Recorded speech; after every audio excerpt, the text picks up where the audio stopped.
women's civic status to acknowledge that women have long played crucial roles in their communities, providing services, advocating for policies and legislation, social reform movements, and really helping individuals as well as working to change society on the ground, enacting women's citizenship in their communities. So I'm very excited for this panel today, which we're calling Women Changing Communities. And I am going to turn it over to Lorena Reynolds, who will introduce herself to you, and she will introduce our panelists, and we'll have a discussion. And I want to emphasize that our panelists have a lot to share, but they also want some interaction with you, your questions, your comments, your feedback, so hopefully we can have a discussion this afternoon. Quick reminder that our 4 o'clock speaker, Alice Kessler-Harris, is not able to be with us because of Hurricane Sandy. She's in New York, so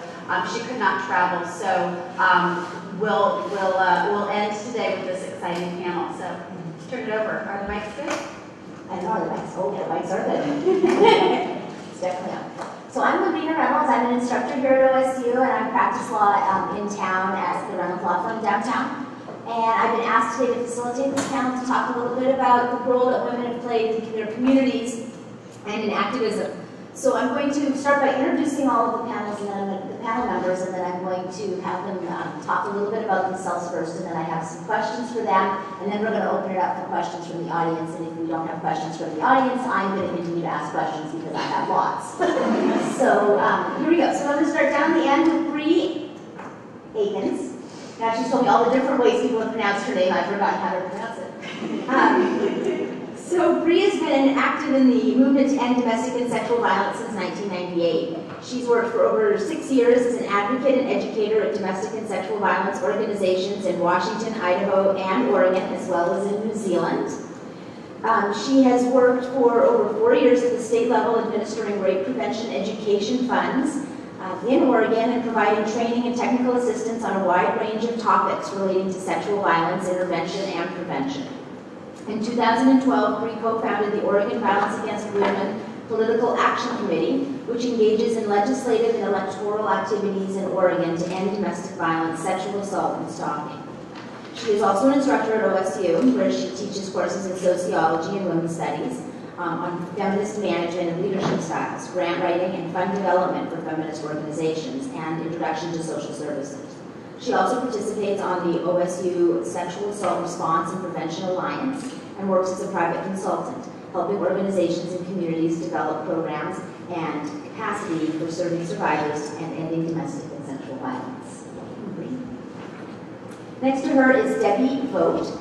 She is a native of California who's lived in Klamath Falls since 1997. She and her husband have raised 2 children, Danny, who's 27, and Jared, who's 26.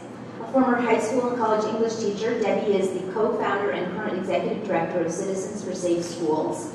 Responding to pressing local needs and the spate of school shootings across the country, CFSS was founded over 12 years ago with the Klamath County District Attorney, Ed Caleb.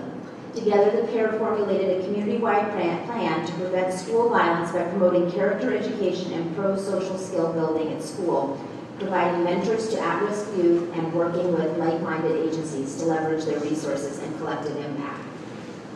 Debbie earned her BA in literature from the University of California, San Diego, completed her master's degree program in writing at California State University of Sacramento, and she is a 2006 graduate of Dr. Bruce Perry's Child Trauma Academy, the Train the Trainer program. In 2002, the Klamath County Chamber of Commerce named her first citizen. In 2008, she was voted as Oregon's Mentor's Outstanding Individual, and in 2009, the Herald and News named her Person of the Year. Debbie is passionate about helping at-promise young people reach their potential and building the capacity of adults to understand and connect with them. She has extensive professional development in the fields of instructional leadership, delinquency prevention, and positive youth development. She also enjoys kayaking, camping, hiking, traveling, and reading. So, okay. She knew I was going to read that part. Laura Isiordia is It was named Executive Director of CAPACES Leadership Institute Executive in August of 2001. She was born and raised in Mexico and received her bachelor's degree there as an architect aide. She immigrated to Oregon in 1985, and during her early years in Oregon, she was a farm worker and attended school to learn English. In 1994, she was recruited to work as a lay health promoter for Salud Medical Center in Woodburn, Oregon. At that center, she obtained various health certifications and led numerous outreach efforts to the farm worker communities. In 1999, she began working with Farm Worker Housing Development Corporation, which is also in Woodburn, as the social services coordinator. There, she developed after-school and summer enrichment programs. In 2006, she became the Community Leadership Director and directed the organization's educational and leadership programs, including community organizing and individual resident services. They serve 188 families and in their 3 housing communities in Woodburn, Salem, and Independence. Laura is widely recognized in her community as a leader in health education and outreach. She has been the principal investigator for several research studies in the Latino farm worker community. Recently, she co-authored Discrimination-Related Stress, Blood Pressure, and Epstein-Barr Virus Antibodies Among Latin American Immigrants in Oregon, published in the Journal of Biosocial Science, a peer-reviewed article on the links between discrimination and its negative health impacts. Laura also works part-time with the Oregon Department of Human Services as a foster adoptive parent, Spanish instructor. Laura is a single parent of 3 children, 26, 23, and 21, and the oldest graduate student of U of O, and the other 2 are also in college. Laura is a strong believer that community members can make a difference in their communities if they have the appropriate tools and passion. She is a strong advocate of higher education and has helped several youth achieve this dream. Through higher education, Laura believes children can spread their wings and touch the sky, helping youth get ahead to help their families and prosper in their communities. Welcome. And then Brenda Mendoza is the Vice President of PICUN and Director of its Service Center for Farm Workers. Originally from Guadalajara, Mexico, where she lived until shortly after her 11th birthday, she immigrated to the United States undocumented in November of 1987. She lived in Santa Barbara, California for about 9 years before moving to Oregon in 1996. Brenda is also a member of, can you pronounce that for me? It's in Spanish. Mujeres luchadoras progresistas. Thank you. and the path of Hispania Casa Chavista. She is married and has 2 girls, ages 10 and 7. Welcome. And then Anne Trow is here. She's a resident of Corvallis since 1965, when she joined the student affairs staff of Oregon State University. Originally from Youngstown, Ohio, she holds a degree from Denison University with a bachelor's in sociology with a minor in theater arts. Indiana University had a master's in counseling, and Michigan State PhD in college student personnel administration and a minor in sociology. She worked in student affairs at the universities in Ohio, Indiana, Michigan, and Washington State prior to coming to Oregon. She was OSU's last Dean of Women and the first female vice president. She also directed and taught in the College Student Services Administration graduate program in the College of Education. Professionally, she was active in a number of national organizations, serving as president of 2 of them.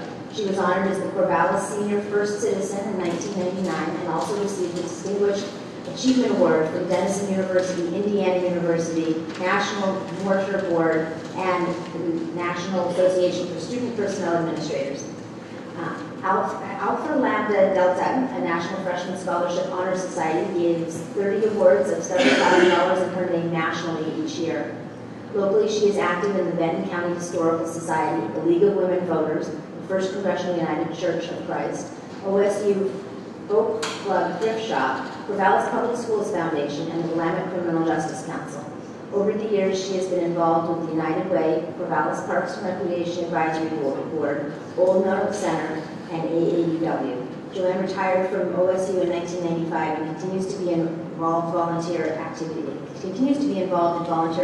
in the community. So welcome to everybody. We're going to start by having everybody describe for us the ways in which your involvement in the community as a community activist, how you've been involved, and how you came to have that particular role, whether you planned it, whether it happened upon you, what happened to get you to where you were able to make a difference. And while you're talking about that, I'd like you to each emphasize the different roles that women play as activists, including as volunteers, as employees at nonprofits, and employees for for-profits, in the public sector, and in politics. So Brie, you want to start there? Sure.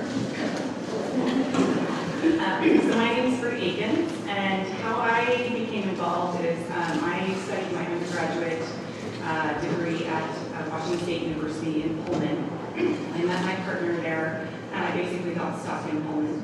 And so I was looking for something to do, and a friend of mine had done an internship with the local domestic violence and sexual assault agency there. So as I was applying for jobs, it was in the fall, and they were doing their advocate training, so I went through their volunteer training. And while I was doing that, they had a position opening. I got my undergraduate degree in sociology, and I didn't study women's studies because, like a lot of people, I had the misconception that it was kind of, what's the word I'm going to use? Not a real program.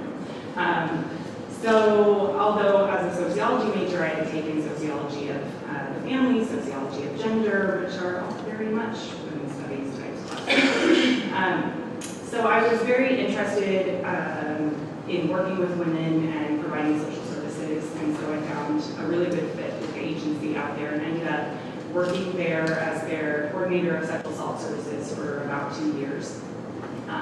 As part of that, I had the opportunity to serve on the board of the state coalition, the Washington Coalition of Sexual Assault Programs. We needed a regional representative, and I thought that would be interesting. I was the youngest person to be on the board, having had just graduated from college, which I think was a really good experience for me. I'm not sure how much the board got having me on there, but I learned quite a bit and really got interested in kind of how connections are made at that higher state level. And it was really, I think, what sealed for me staying in the movement of having those relationships and those connections with folks. So then I moved to Portland, or to Vancouver. I grew up in Vancouver, and my partner and I relocated back to Vancouver and started looking for jobs and ended up at the Portland Women's Crisis Line. And I worked there for about 1.5 years. I was there when they went through some transition, and their board of directors kind of fell apart and the agency closed. So that was a very interesting experience for me. So for about 6 months, I kind of stepped out of the movement and worked in a mentoring program for young women, which was just another great way to kind of look at the issues of how we support women and sort of move from this crisis place to more of a prevention, proactive place. Then I ended up going back to the crisis line for a while, and then my partner and I had the opportunity to move to New Zealand. So when I was in New Zealand, I was volunteering for the Women's Refuge there, their local domestic violence shelter. And then I also did some on-call work for their sexual abuse crisis line. So I really got to see how these issues are handled in another country in more of an international perspective. When I relocated back to the States, I then took a position with an agency called the Attorney General's Sexual Assault Task Force, which is associated with the Attorney General's office, but is a nonprofit organization. So I've pretty much stayed in nonprofits my whole career. At that organization, I was working at a higher state level, and I had the opportunity to administer funding for local programs, the Rape Prevention Education Funds. So I really got to support local programs in shifting more from a perspective where you go into a school classroom and maybe do a 50-minute presentation on this is what domestic and sexual violence is, these are the warning signs, this is how you might get help if you know someone or if you need help, to really more of a social change type perspective where it was looking at root causes and how they could do community organizing to really try to create change around this issue. I did that for about 4.5 years and then left there, went back to school, got a graduate certificate in nonprofit management from that other school down the way.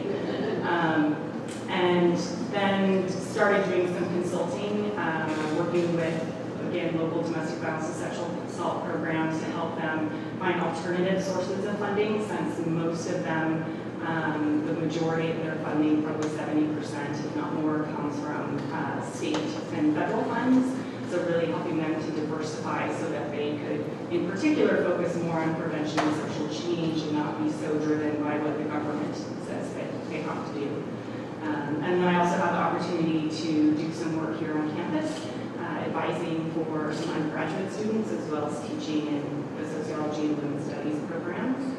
And then while I was doing that, I also served on the board of directors, both for Planned Parenthood Southwestern, Oregon, or Washington, out of Eugene, as well as on the Planned Parenthood Advocates of Oregon board, which is their political action legislative group, and which was a really great experience for me to see how that legislative work ties in with supporting candidates in elections, which a lot of times I think we see politics, and particularly elections, kind of as evil and bad, and it's all about money.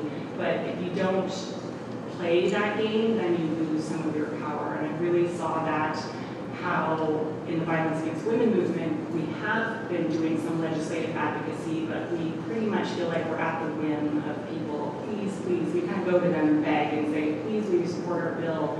And I started thinking and looking around, and there was no place in the nation that had a political action committee focusing on violence against women, which was just really surprising to me, that we hadn't taken that next step in the movement. So I started talking with some of the folks who do the legislative advocacy work, and kind of testing the waters, and took a real leap of faith in myself to say, okay, let's go ahead and found something, and I have the knowledge and ability to kind of move something like that forward. I found some really great women to bring around the table who could help fill in and really balance out my knowledge and expertise. And so in March, we formed the Oregon Violence Against Women Political Action Committee. Joe and Brother Bob down the street, and there was this rich milieu of relationship that really helped these kids grow, and that's absent. In fact, it's reversed today. That ratio is 1 caring adult to 4 yearlings, if you will, children coming up.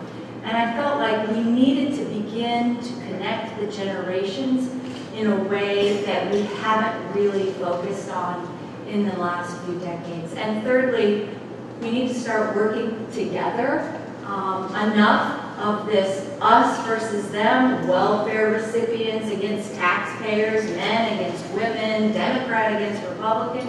Enough already. Let's just find that zone of overlap and begin working together and leverage our strengths.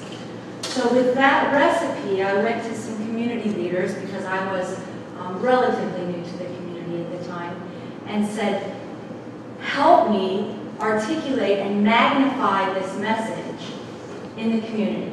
And a few of those community leaders, District Attorney Ed Caleb in particular, stepped up and said, we'll be a champion, we'll be a teammate, and we'll begin to articulate that message, because in my belief, and by my way of thinking anyway, it all begins with that sort of message, clearly articulated and passionate enough that others want to join. And indeed they did. And fast forward 12 years after, we're now a solid nonprofit that works with all our schools in both city and county school districts. We have 110 mentors spending at least an hour and a half a week for a whole year with young people. We call them at promise rather than at risk. And we're on a variety of community partnerships, leveraging our collective resources to drive those projects that we collectively believe in forward. Some of them in our rural communities center around domestic violence and particularly methamphetamine abuse. So we're working on a lot of projects related to that too. And I think you asked a question in there about the role of... I was asking what different kinds of roles you played. pretty much gave us a bunch of those. Good, okay. I just want to make sure I answer your question. Okay, go ahead, Laura. Well, I'm very honored to be part of this wonderful panelists and academics as well. And my story in my engagement or my involvement started when I was 3 years old, right? Living in a village in Mexico, not having a television, not even electricity or power, and not having the availability to get to a doctor. You know, in the United States, it's a luxury. I mean, in Mexico, it's a luxury to have a medical or go to a doctor. I was telling my coworker on the way over here, I go, I never remember being in a doctor's office in my life while I was growing up. In the dentist, you used to go to the dentist because it was painful. You know, you could not handle the pain anymore. So dentists as well, it was a luxury to have, you know. And so for me, it started at that age. When I was growing up in Mexico, I was listening to Stephanie saying the discouragement from a teacher, right? We did this. We had the same thing. When I was growing up in 3rd grade, I was born in 1966, so I was 9 years old when I was in 3rd grade, or 8 to 9 years old when I was in 3rd grade, and punishment was allowed in schools. So my teacher, my third grade teacher, he was a male, and he thought he had all the rights to teach us by punishment. So, you know, we're not very far from it. You know, we're not very far from anything. We were at the table discussing that, you know, we were thinking about 1912, and for some of us it seems like, oh, it's very far away. It's not. It's just across the street and around the corner. So I grew up like that, you know, with punishment at school. Grew up with a very harsh life because I was removed from my mother to go into my grandmother's home due to my father's immigration to the United States. My father left us in Mexico, and so I moved in with my grandmother.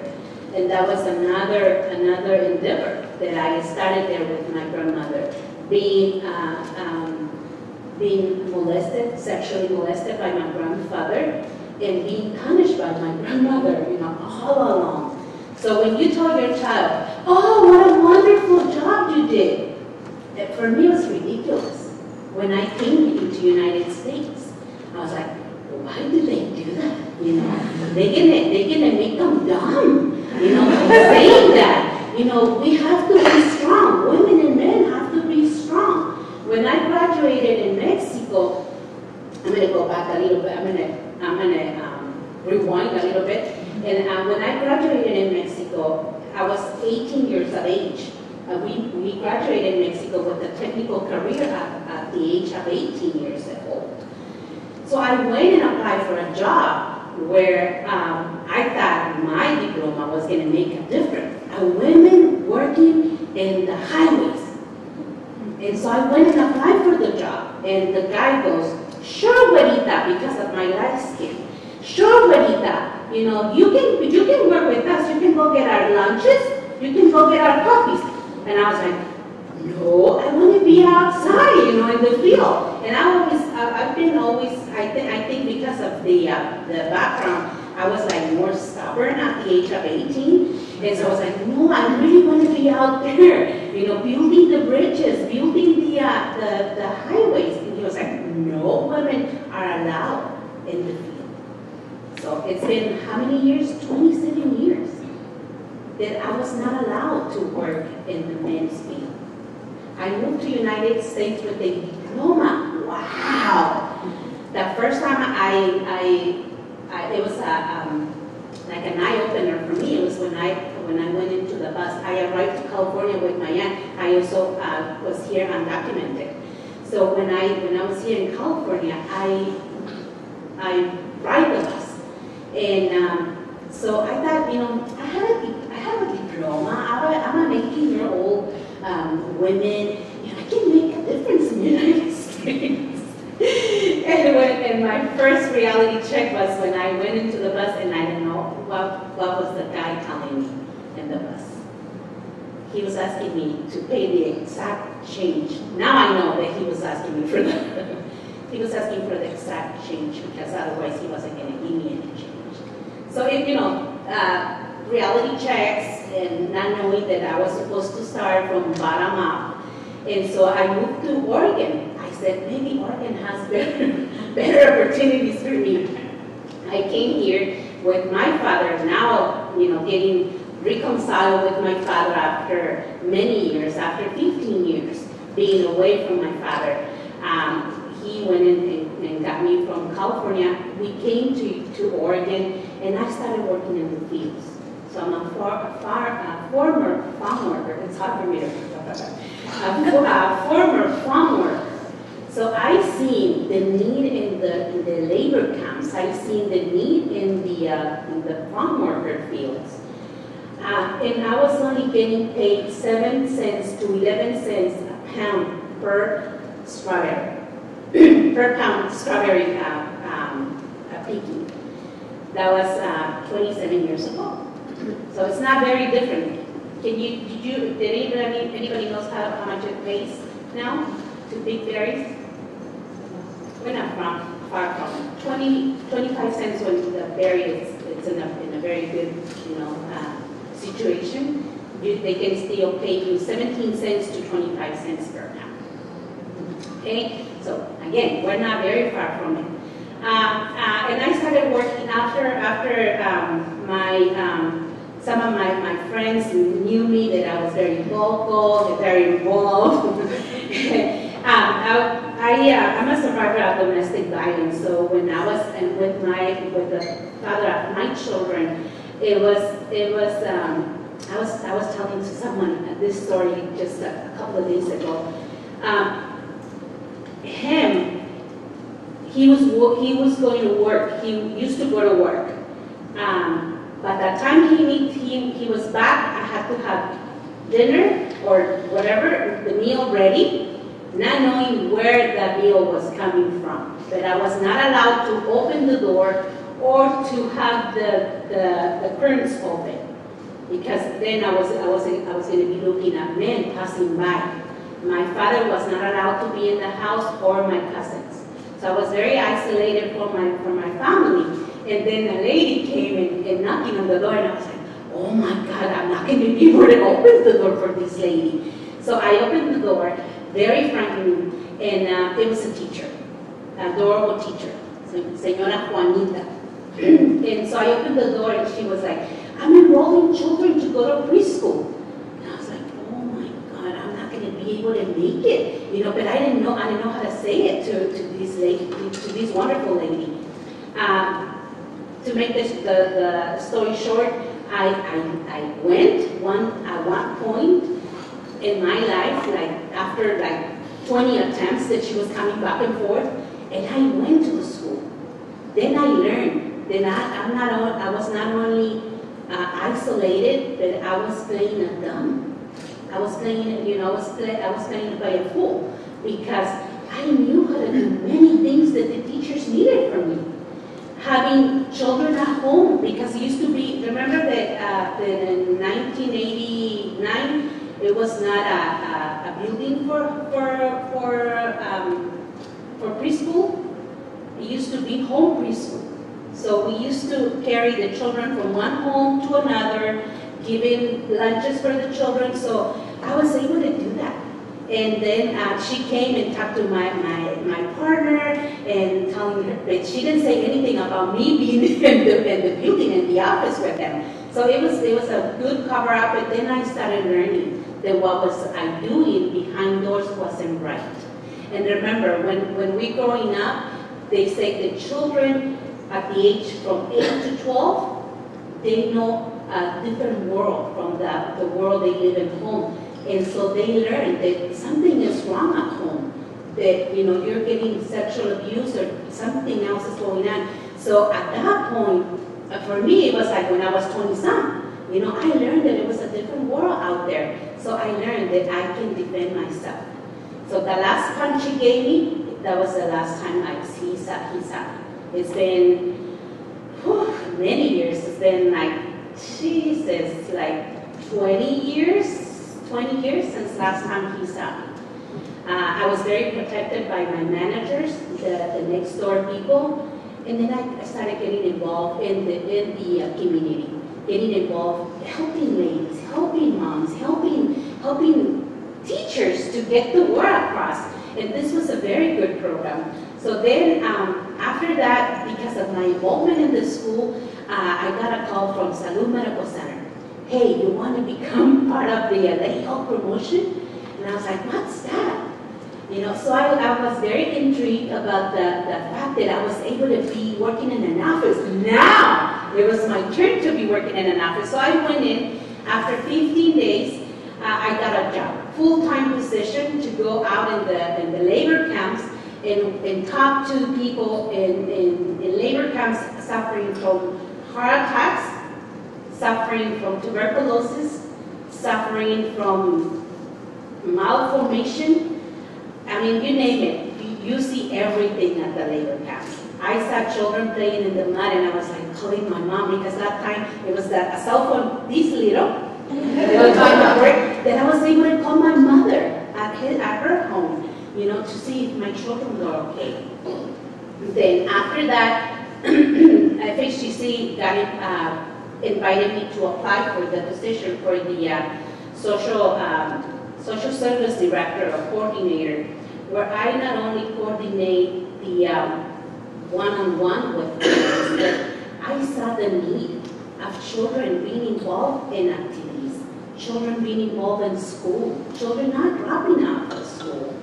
So for me, it was a miracle come through when I formed a body of 20 volunteers from high school and 10 mothers from the housing projects, because this is farm workers housing. It's a housing for farm workers.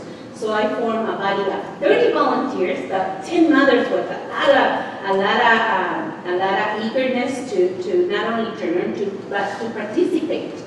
So we formed the after-school program that was not in existence anywhere in the area or nearby. So we formed the after-school program. At that time when we were forming this after-school program, an accident happened right in front of the highway where the apartment complex is across from. So we have on this other side of the highway, we have the Woodburn High School, and then on the other side of the highway, we have the apartment complex. We have the cemetery, and we have another apartment complex on the other side. So that means that every children going to Woodburn High School had to cross that street. We didn't have no, how do you call it, the yellow light? Intermitente or pedestrian caution announcements.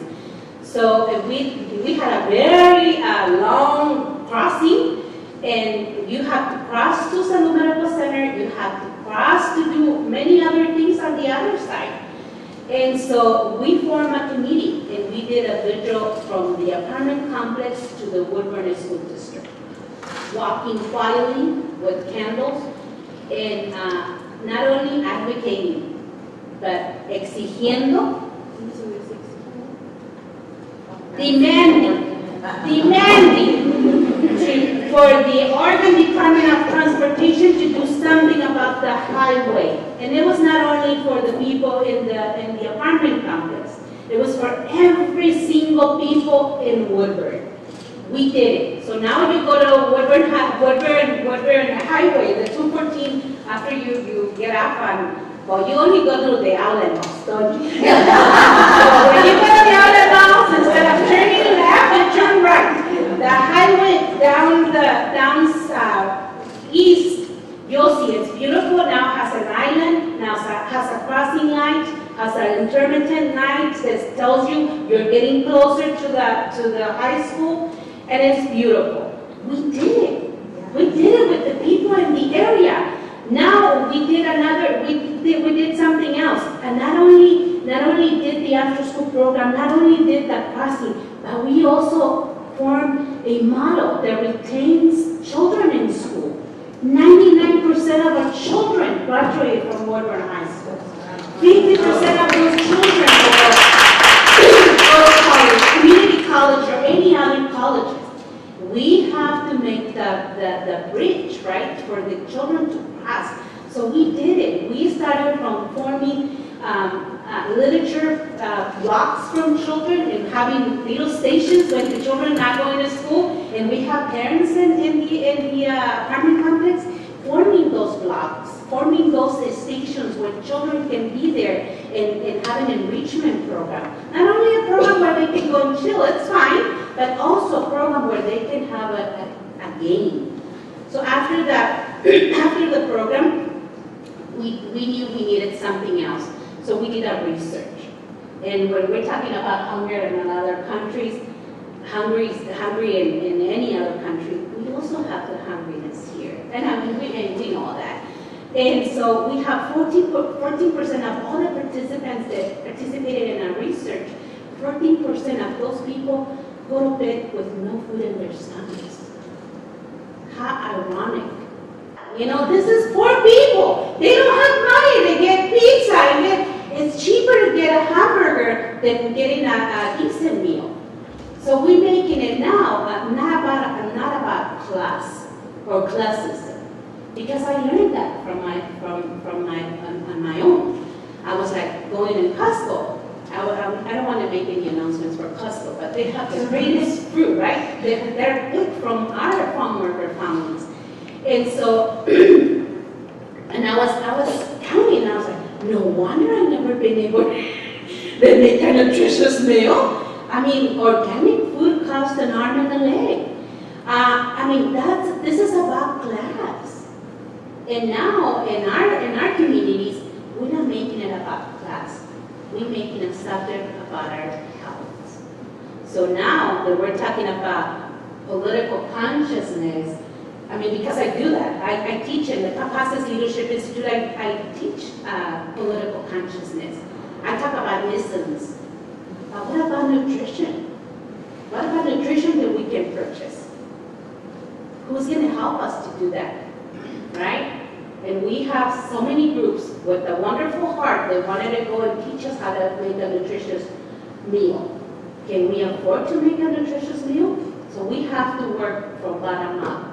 So that's my story. That's how I've been involved. I thought I didn't make enough impacts in my community, but I hope so.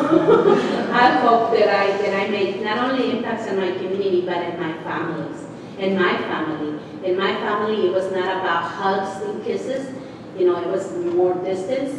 And now everybody gives hugs. My children are graduating from university. My youngest children, they're in college, you know, so we're making a difference. Thank you for having me.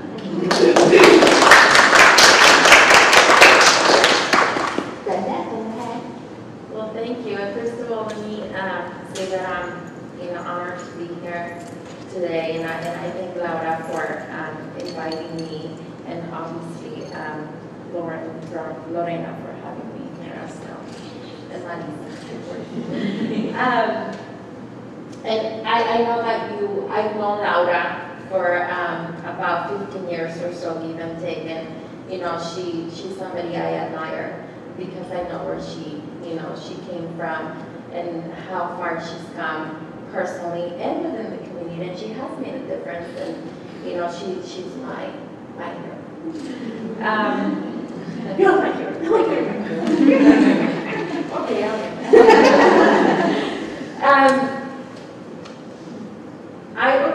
I'm originally from Guadalajara, Mexico. I was born there and immigrated at the age of 11, undocumented. Crossed the border by foot with my grandmother and my younger sister. And we lived in Santa Barbara, California for about 7 years or so before immigrating or moving further north here to Oregon. I would say that I became an activist from a very young age at home. when I realized that it was only the women doing the dishes and washing the clothes and not any other males. And so I thought, well, this is not right. You know, they eat, they wear the clothes, they get them dirty, how come they're not washing and cooking? So those were questions that I had and I carried with me. I came to the U.S. and started in the 4th grade without knowing any English at all. Back in 1987, which was when I came to the U.S., I don't remember there being such thing as English as a second language, so I had to learn English or I had to learn English. By year's end, probably, I had no other choice, and I was speaking English, you know, pretty well, if I say so myself. I was also writing and reading. And so I stayed in Santa Barbara, did a couple of years of high school until I became a teen parent and got out of high school. Never went back. And basically all the learning that I've done, including activism and what I know about immigration law, I've learned by practice. When we came to Oregon, I had lived in Mexico, pretty much raised by my mother, a single parent, because my father was always in the U.S. working the fields. He spent a lot of time working the grape fields out in Coachella, was a member of the UFW, and also at some point my mom also left us and we were raised by my grandparents for a while she also came and worked the fields. And when they decided that it was time for us to move to the U.S. For a better future for us, I have a sister and 4 brothers. We're a fairly large family. They were able to get papers thanks to IRCA back in the 1980s. So in 1997, which was about the year I started working for Pekun, I became a lawful permanent resident. And 5 years later, I applied for citizenship, and I am a citizen of the U.S. now. And I voted.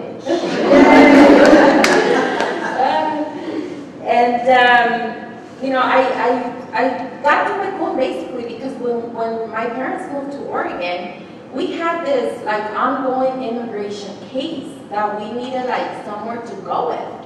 And so we got to the Woodburn area and we started asking around people in the community. And we said, hey, listen, we need help. You know, we've gone to see attorneys, but they're like so expensive, you know, and there's no way we can afford it. But, you know, we're ready to move with our case.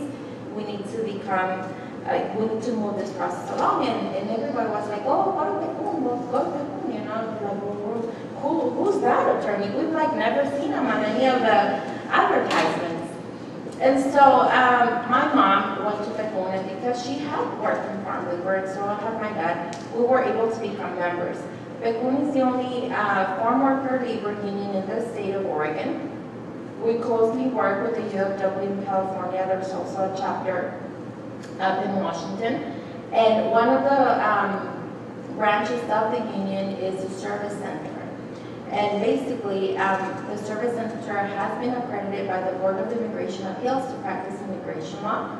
And that's how they were able to help not only my family, in my case, Laura's case, and many other people since about 25 years ago when the rates in the farms here, the farm labor were going strong. And they decided to start the union back then based on immigration issues. I started working there because I was actually working retail. And I saw Leti Chiman, who was then the director of the service center, and she recognized me as one time of the many that I had gone to the office with my mother. And Leti and my mother got a really special connection because Leti was also from Guadalajara.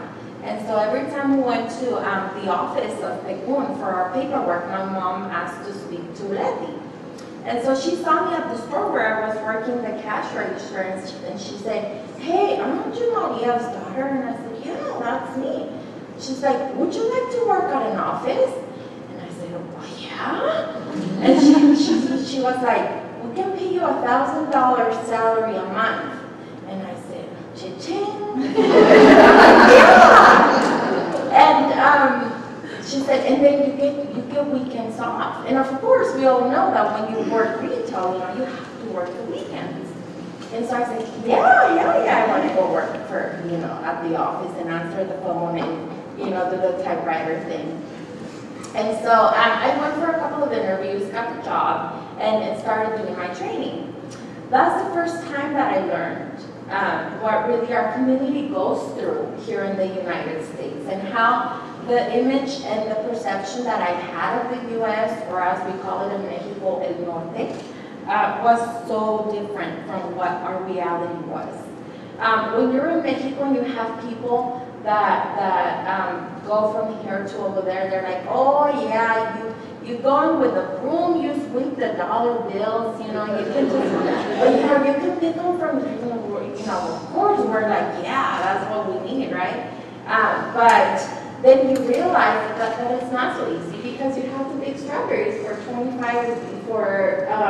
11 cents a pound. And you don't have decent housing, and sometimes you have to sleep in your cars. And here I am wondering, okay, so I just want to get to the part where you sleep. Where is that? Of course it's not real. And so then I started to learn about all the abuse and how immigrants, sometimes whether they're documented or undocumented, get cheated out of pay. And how women are still discriminated against. And, all this just kind of opened my eyes. And then how there's racism and classism, and, there's gender imbalance. And they started giving a name to everything that I had gone through all my life. They started identifying all my symptoms of what I saw with me. And so I said, wow, this is what it really is about for us as immigrants. And there's also something that we can do about it. So when I started getting more involved and more politically educated, I started participating more, not just for my $1,000 a month salary and my work at an office, but also I started volunteering with Mujeres Luchadoras, which is actually now a nonprofit organization that came out of the service center when we started realizing the number of women that were going through domestic violence, where we needed a support group. Just focus on immigrant families, immigrant women, who, even because of our cultural background, is so different to the violence that goes on for women of another ethnicities. And so I started volunteering for that. I also volunteer for Voz Hispana Causa Chavista, that engages civics for newly naturalized citizens, and hoping to make, a difference there as far as, tu voto es tu voz, your vote is your voice. And I have been working at Vought for 15 years now. And so that has been my experience. There's so much more that we need to do, not only for the immigrant community, but for women and for all of the communities involved, because I think we have to agree that there's a point where we need to get to where we all have to come together in order to make this country better. I came here when I was 11 years old. I love Guadalajara because that's where I was born, but this is my house. This is where my daughters were born here, and this is where they're going to be. And they have, even though they're citizens born in the United States, because of the beautiful color of their skin, they're going to get discriminated against. And so that kind of pushes me to make sure that I keep going at this work that I'm doing, And I'm so glad to see you all here because, you know, this is our state, and we have to just get an example out of the state on how we can all work together. So, thank you.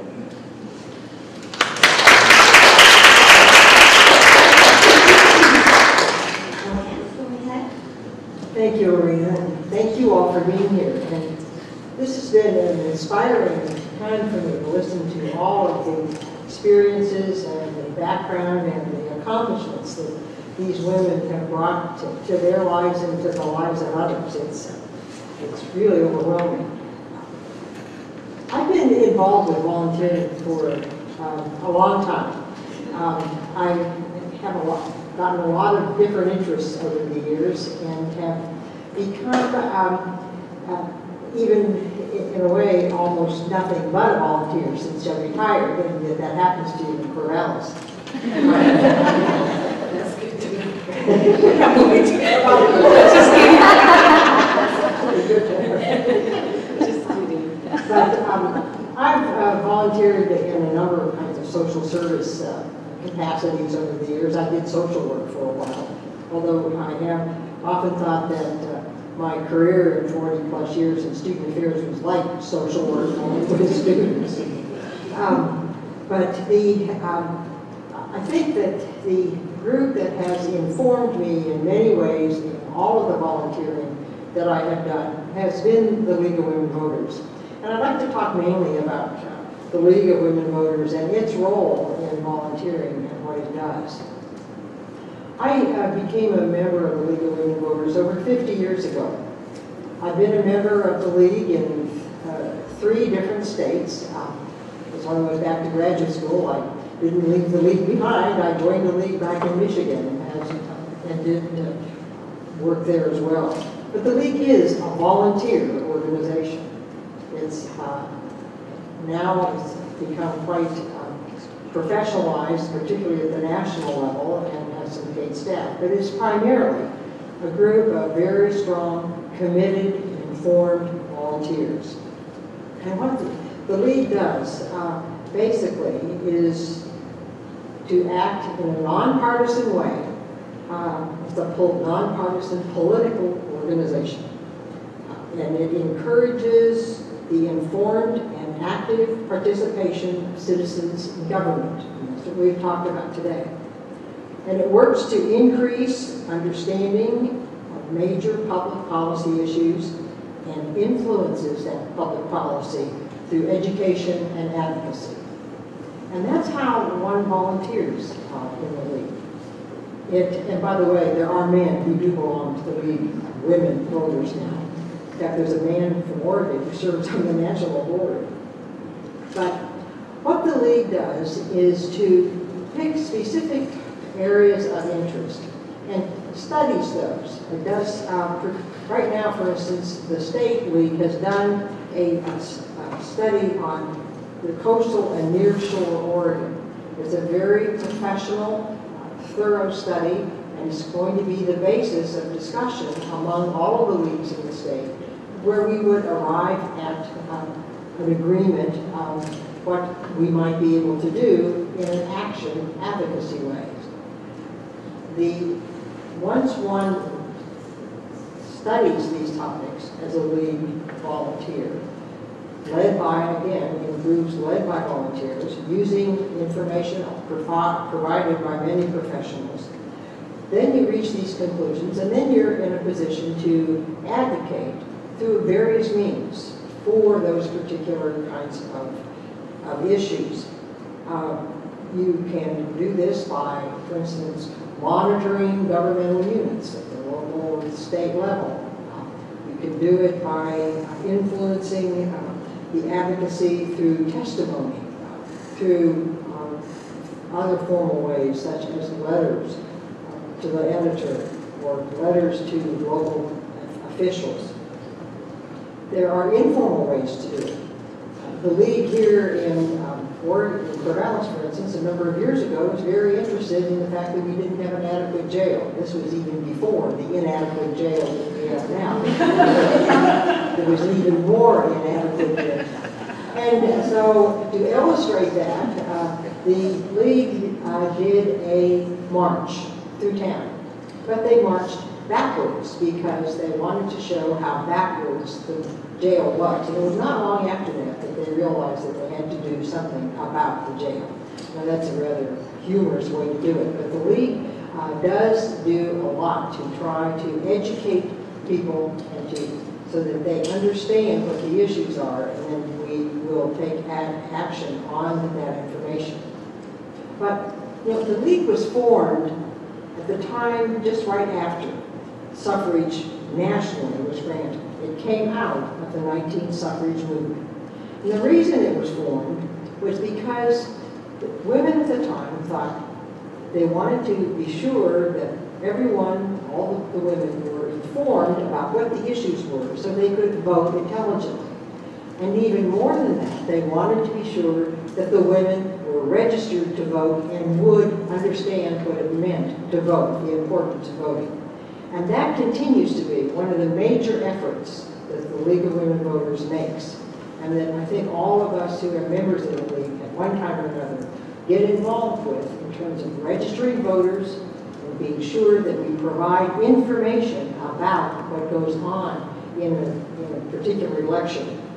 And every year, for a long time now, the League statewide has published a voter's guide for people in the state to understand what the pros and cons are. Both sides. It's a nonpartisan voter's guide of all of the ballot measures. And you know how complicated, those of you from Oregon, how complicated ballot measures can be. And this is another way that the League does this. And it's all put together by volunteers who spend time doing the research, consulting the authorities, trying to get the information on both sides so that we as citizens then can make informed decisions and know what we are voting on. Volunteering with the League can be a full-time commitment. And I know there are some people here in the audience who spend much of their volunteer time in Salem, talking with legislators, providing testimony, monitoring what's going on. But it also is, I think, a kind of a lifelong commitment that one makes to an organization, as many of the volunteer commitments are. When you understand the importance of supporting an organization that provides the voter registration, the importance of voting, that provides information about issues, and so we know what is happening. The League here in Corvallis currently has issues concerning land use, community planning, issues concerning local food, still talking about the need for a jail, have worked with at-risk children, with the migrant labor issues. I showed you the article of the pamphlet at the state level, postal issues. There are many things that the League continues to involve volunteers in because it is, again, all volunteer organization. And it's a way that one can influence what happens in your community when you are willing to spend the time understanding what the issues are and then taking action. The time that one spends in the League, as I said as I began, I think has informed me positively in terms of other kinds of volunteering that I have done over the years, the ways in which I've been able to contribute. In terms of professional people, there really is not the League of Women Voters has very few paid staff. There's a few, as I mentioned, at this national level, but it basically is an organization of volunteers and always has been. And I think it will continue to be, and that is one of its strengths because you get all of the great background, intelligence, commitment that comes from volunteers in that way.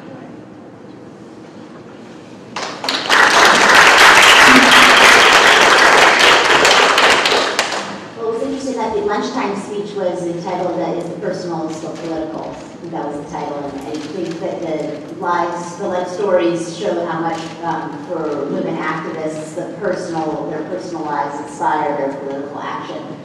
I have lots of questions, but I want to throw it out for the audience to see if there's anybody that has questions for the panelists.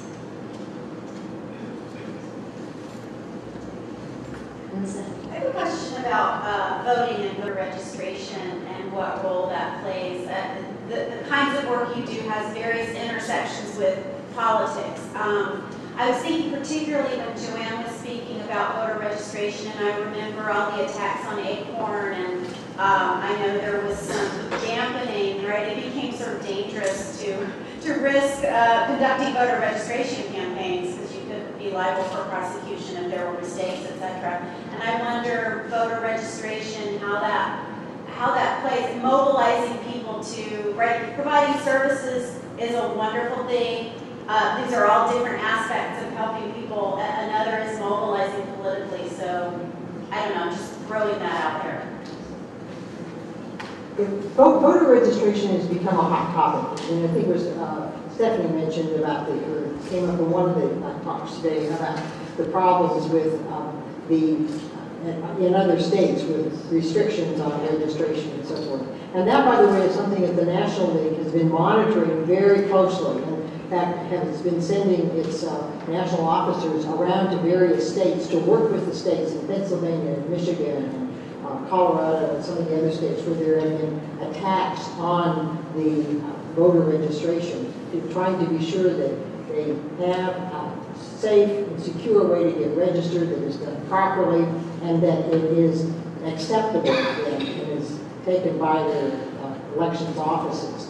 But I think that's one of the things that the League has done is to be very careful in its voter registration, and has tried to do outreach to various kinds of communities around the state as well, so that it isn't just sitting and hoping that somebody will come up and to your little table and say, "Can I register to vote?"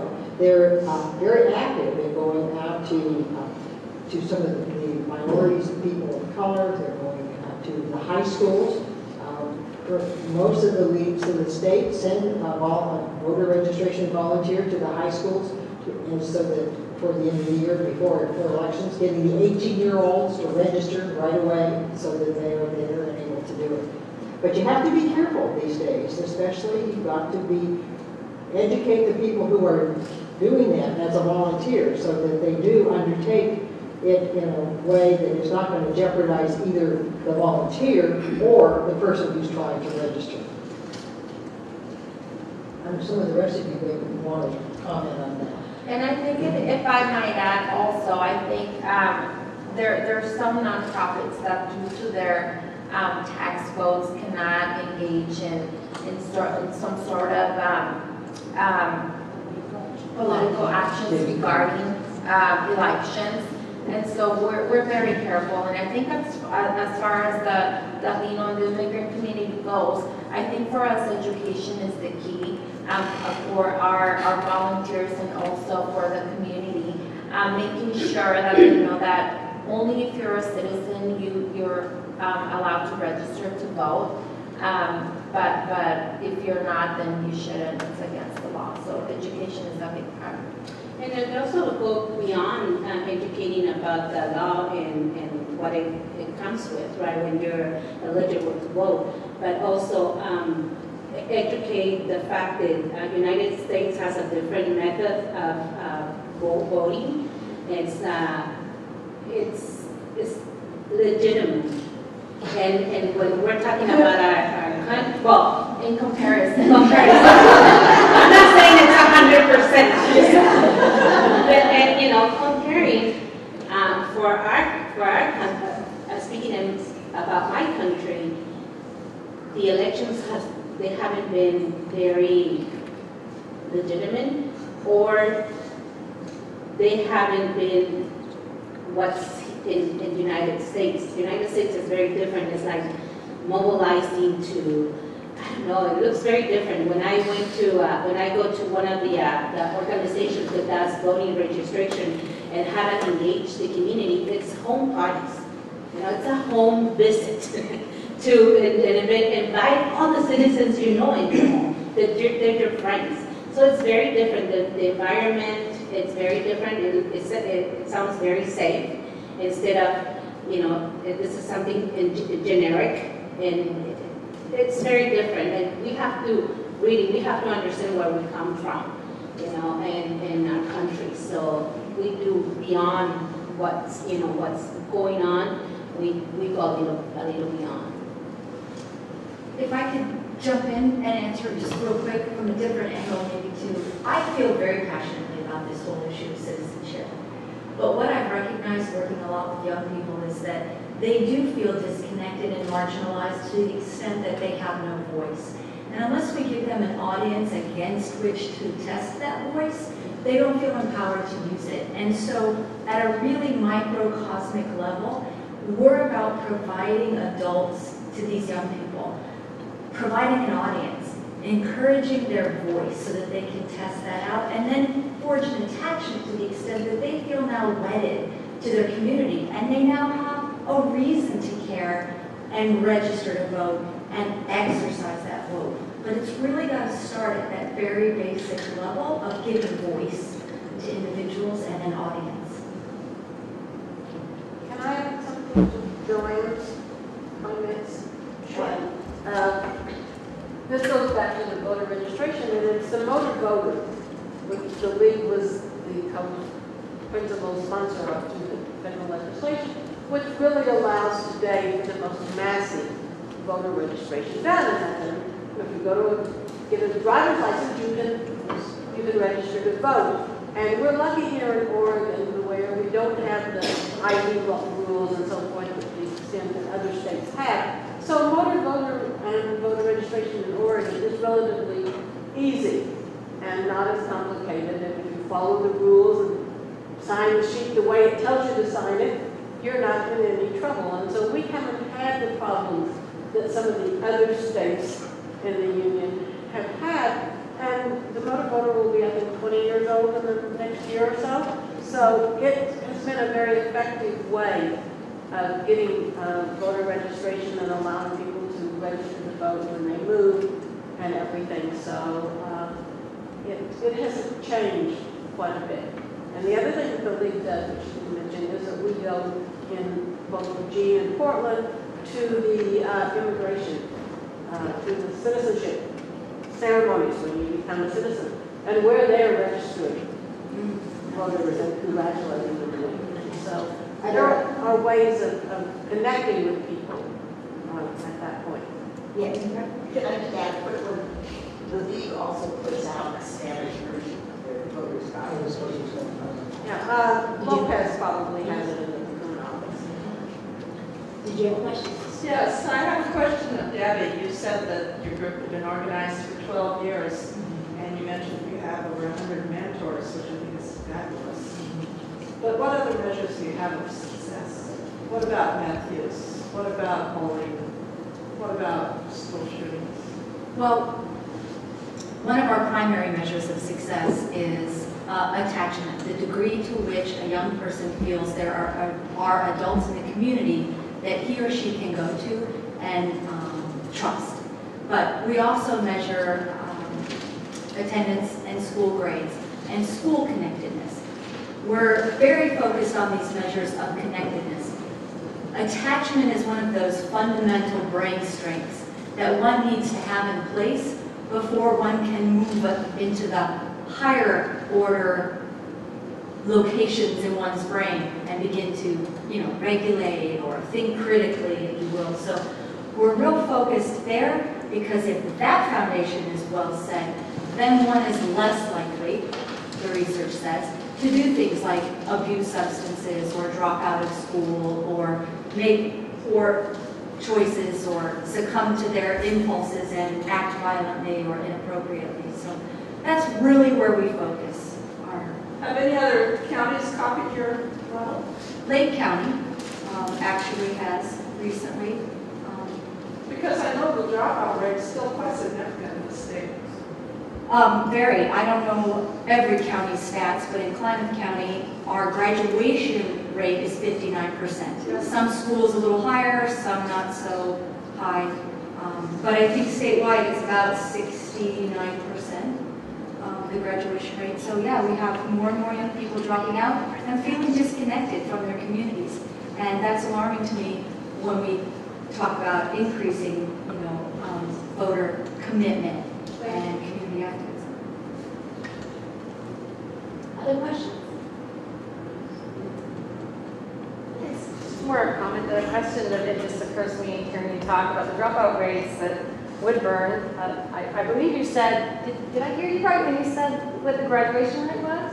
In our units, in our apartment complex, and remember, we serve 188 families, and from these 188 families, 99% of retention rate. We kept the kids motivated enough to There's something there to learn from. It's community. It's community. It's belonging. It's a reason. It is, because once you get the kids established in a safe environment, I mean, these homes are beautiful. These are apartment complexes. I've gotten to see them. It's a beautiful area. I mean, it's beautiful. I mean, the neighbor, the areas where kids hang out, the community center. I mean, everything is related to each other. And parents, we did a rehab a couple of years ago. Parents have to say, how they want benches, where they want the benches, where the kids wanted to play marbles. Not only focusing on video games, then they wanted to play marbles. And I was like, my goodness, make many of those marble areas, I grew up with marbles, so it was a way to keep me away from all the stuff that it was going on at home. So it's the environment. The parents are not that focused on the academic levels of the children, but we are as a community. It's not only myself being involved, but everybody else is like, Laura, that so-and-so didn't go to school today?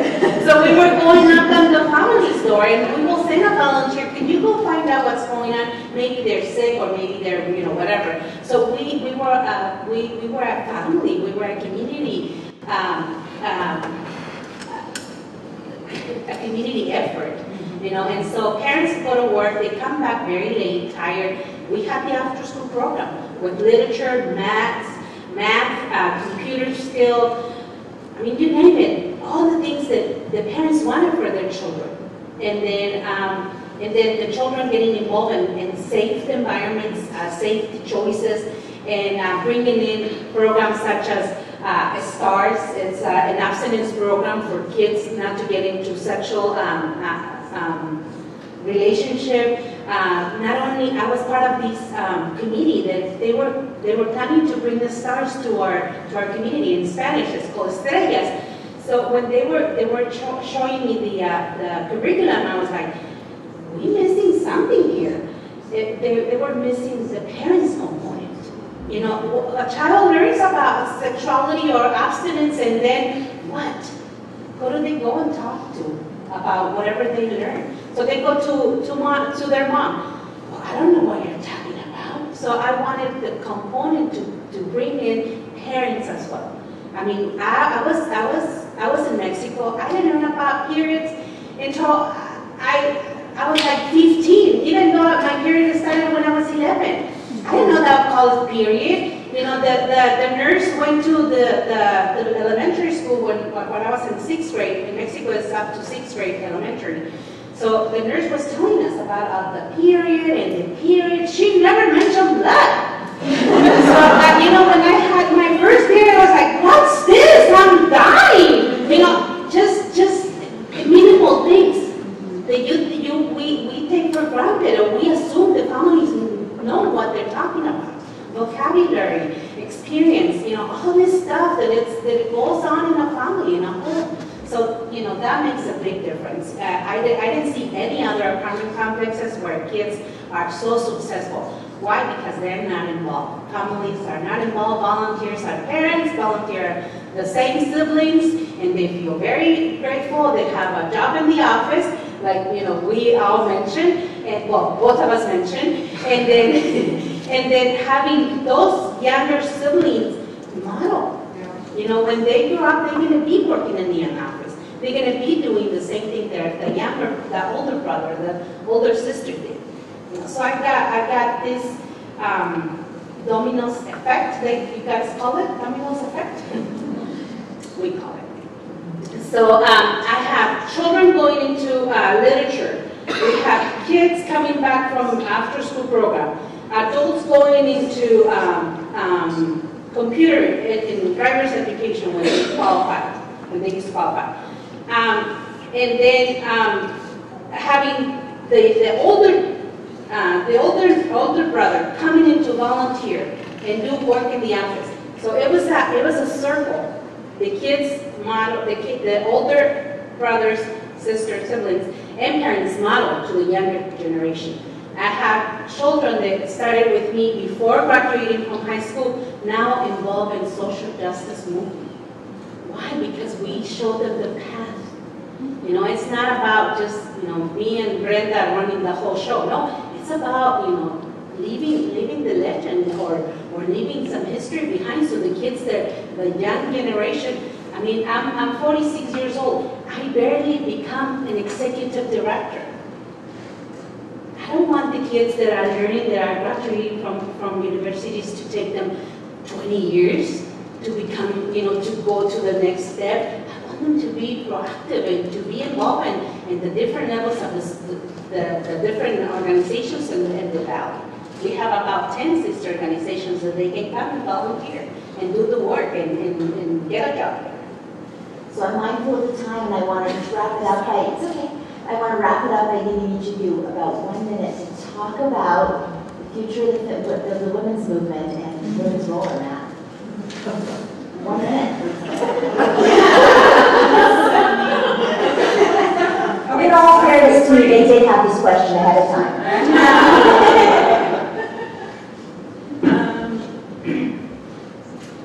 Well, I mean, I certainly think we see women, particularly in social services, dominating that particular area, although we see the glass ceiling effect a little bit, where even in social services, men tend to have higher positions.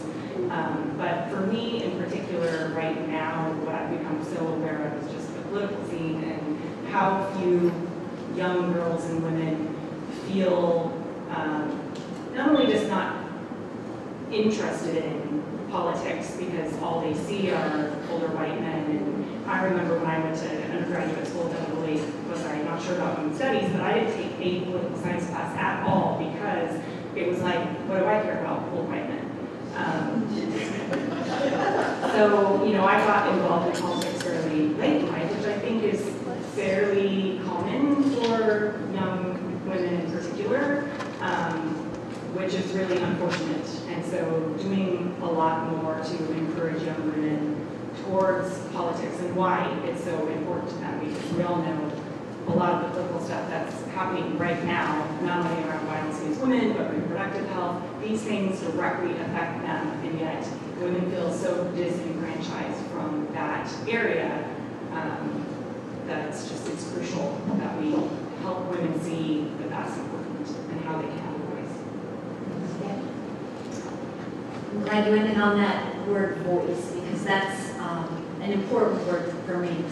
And I think the role that women in particular can play moving forward is to get very clear about what our strengths are and use those, articulate those, and be vocal in celebrating not only those strengths that we have and offer, but all the strengths that others have and offer, and see if we can't find a way to be less exclusive and marginalizing in all the work that we do, and concentrate on those places of overlap and those places of strength, and go from there rather than talk so much about scarcity and loss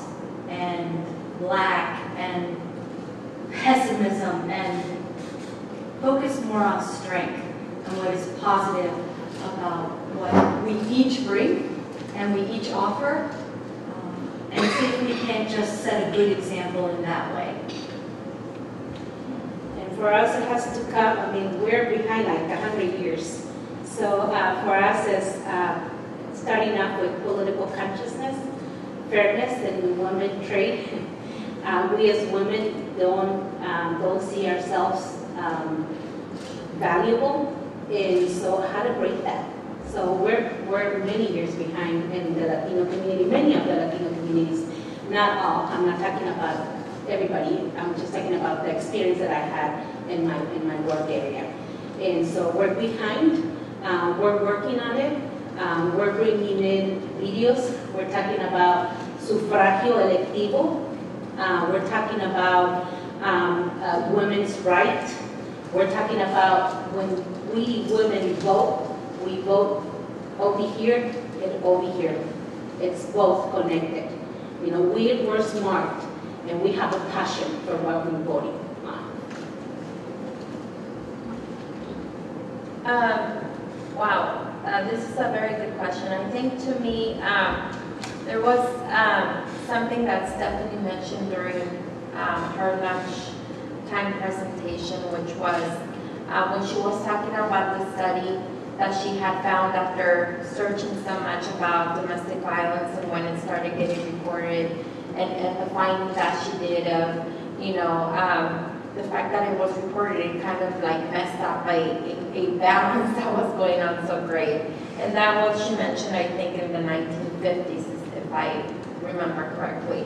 And unfortunately for the immigrant Latino community, this is where we're at today. We have to, if we're gonna continue as activists, I think we have to break the barrier of, you know, we're Latino, you're white, you know, and all these ethnicity issues that we have. Because in the end, even though I do realize that there's a lot of strengths that we can share and offer to each other, the weaknesses is what brings us down as women activists. And I think that's where we have to start. That's where talks need to stem from in order for us to move forward in activism. That was a very thoughtful comment. The women's movement is couched in so many different costumes. You have to look at it from all those different angles that we haven't talked about today.